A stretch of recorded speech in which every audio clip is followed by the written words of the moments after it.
சில பேருக்கு வீட்டில் இருக்கிறதுக்கு போராடிக்கும், அரசியல் வெளிச்சம் படணும்னு சொல்லி ஏதாவது சொல்லிக்கிட்டே இருப்பாங்க. பெரியாரை பற்றி உங்களுக்கும் தெரியும், எனக்கும் தெரியும்.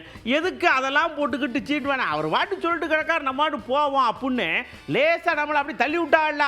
தந்தை பெரியாரை விமர்சிச்சாதான் தொலைந்து போய் கொண்டிருக்கக்கூடிய தன்னுடைய அரசியல் முகவரிக்கு தந்தை பெரியாரை, பேரறிஞர் அண்ணாவை, தலைவர் கலைஞரை விமர்சிச்சாதான் அவங்களுக்கு மறுபடியும் தொலைக்காட்சிகள் அவங்க முன்னாடி கொண்டு போய் மைக்க நீட்டுவாங்கன்னு தெரிஞ்சுக்கிட்டு அவங்களுடைய அரசியல் அடையாளங்களை, தொலைந்து போன தன்னுடைய விலாசங்களை தேடி பொறுக்கி எடுப்பதற்காகத்தான் இவங்கெல்லாம் தந்தை பெரியாரை விமர்சனம் செய்து கொண்டிருக்கிறார்கள். முதல்ல தந்தை பெரியார் யார் அப்படின்னு தெரிஞ்சுக்கிட்டு அவர் பெண் விடுதலை பற்றி என்ன பேசியிருக்கிறார், எந்த இடத்திலே எதை அவர் பேசியிருக்கிறார். இவங்களுக்கு வசதிக்கு ஏற்ற மாதிரி எல்லாத்தையும் தனியா எடுத்து வச்சுக்கிட்டு தனக்கு எல்லாம் தெரியுங்கிற மாதிரி பேசுறதே ரொம்ப தப்பு.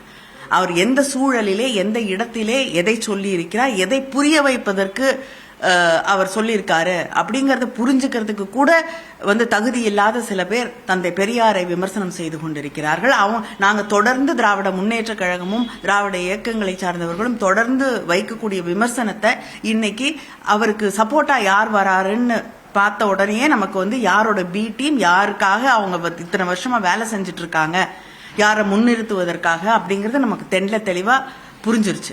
திராவிட இயக்கத்தை, திராவிட மாடலை, திராவிட கருத்துக்களை எதிர்த்துதான் ரெண்டு பேரும் இன்னைக்கு ஒரு இடத்துல சங்கமித்து சங்கிகளாக செயல்பட்டு கொண்டிருக்கிறார்கள்.